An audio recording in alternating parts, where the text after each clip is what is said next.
ಇಂದೇ ಡೌನ್ಲೋಡ್ ಮಾಡಿ ಮತ್ತು ನಿಮ್ಮ ನೆಚ್ಚಿನ ಶೋಗಳನ್ನು ಆನಂದಿಸಿ.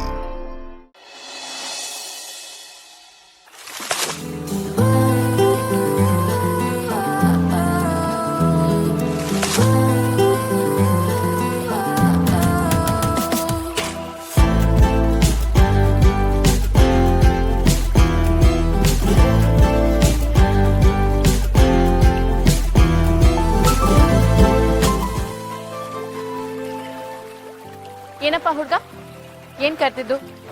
ಏನಿಲ್ಲ, ಟ್ಯಾಬ್ಲೆಟ್ ತಗೊಂಡ್ಯಾ? ಕರ್ಣ ನಿನ್ ರೂಮಿಗೆ ಬಂದು ಕೊಟ್ರಲ್ವಾ? ಕರ್ಣನ ಅವ್ರು ಯಾಕೆ ಕೊಡ್ಬೇಕು? ಪಾಪ ಡ್ರೈವ್ ಮಾಡಿ ಸುಸ್ತಾಗಿರ್ತಾರೆ, ಇನ್ನೂ ಎತ್ತು ಇರಲ್ಲ ಅನ್ಸುತ್ತೆ. ನನ್ ಮಾತ್ರೆ ನಾನೇ ತಗೊಂಡೆ. ಓ, ತಗೊಂಡ್ಯಾ? ಸರಿ ಬಿಡು. ಸರಿನಾ? ಇದನ್ ಕೇಳೋದಕ್ ನನ್ನ ಕರೆದ್ಯಾ? ಹಲೋ ತೇಜಸ್, ನಿನ್ನೆ ಕೇಳ್ತಾ ಇರೋದು. ಏನಂದೆ? ಏನ್ ಮಾತಾಡೋದಕ್ ಕರ್ದೆ? ಈಗೇನ್ ಯೋಚನೆ ಮಾಡ್ತಿದ್ಯಾ? ಎಲ್ಲಾದ್ರೂ ಆಚೆ ಹೋಗೋಣವಾ? ಬೆಟ್ಟಕ್ಕೆ ಹೋಗೋಣವಾ? ಕಾರ್ ತೆಗಿತೀನಿ. ಹಾ, ಗುಡ್ ಐಡಿಯಾ.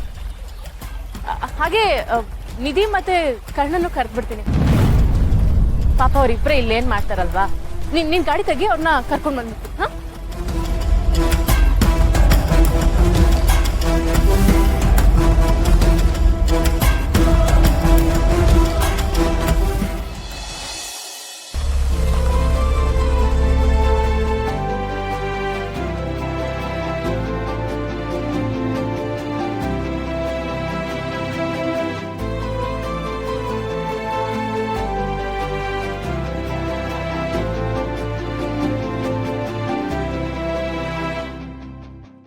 ತೇಜಸ್, ನೀನ್ ವಾಪಸ್ ಬಂದಾಗಿಂತ ನಾನಂತೂ ತುಂಬಾ ಚೆನ್ನಾಗಿ ಮಲಗ್ತಾ ಇದ್ದೀನಿ ಗೊತ್ತಾ?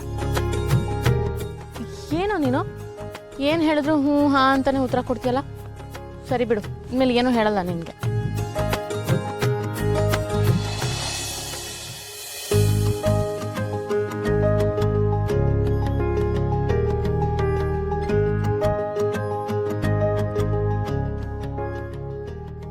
ಮೇಡಮ್ ಯಾಕೋ ನಾಚ್ಕೋತಿದ್ದಾರೆ? ನಮ್ ಸರ್ ನಾಚ್ಕೊಳ್ಳೋ ರೀತಿ ಮಾಡ್ತಾ ಇದೆ. ಪರವಾಗಿಲ್ಲ, ಮೇಡಮ್ ಮುಖದಲ್ಲಿ ನಾಚಿಕೆ ಚೆನ್ನಾಗಿ ಕಾಣುತ್ತೆ. ನಮ್ ಸರ್ ಮುಖದಲ್ಲಿ ನಗು ಚೆನ್ನಾಗಿ ಕಾಣಿಸುತ್ತೆ. ತುಂಟರ ಜಾಸ್ತಿ ಅಲ್ವಾ ನಿಮ್ಗೆ? ಎಲ್ಲ ನಿಮ್ ಸವಾಸ ಸರ್. ನಿಮ್ಮ ಅಕ್ಕ ಬಾವ ನೋಡಿ ಎಷ್ಟು ಡೀಸೆಂಟ್ ಆಗಿ ಹೋಗ್ತಿದ್ದಾರೆ. ನಾನೇನ್ ಮಾಡ್ಲಿ ಸರ್, ನನ್ ಹುಡುಗ ನನ್ ಪಕ್ಕದಲ್ಲಿ ಇದ್ರೆ ನಂಗೆ ಸುಮ್ನೆ ಇರೋದಕ್ ಮನ್ಸೇ ಆಗಲ್ಲ. ಮದುವೆ ಆದ್ಮೇಲೆ ಮುಗೀತ್ ನನ್ ಕತೆ. ಇಂಡಿಸೆಂಟ್ ನಿಧಿ, ಡೀಸೆಂಟ್ ಕಾರಣ. ಎಲ್ಲಿ ಸರ್, ಒಂದ್ಸಲ ಹಿಂಗ್ ಮಾಡಿ ಮಾಡಿ ಸರ್. ಸರ್ ಎಲ್ಲೇನೇ ಇಲ್ಲ ಈ ನಿಧಿ.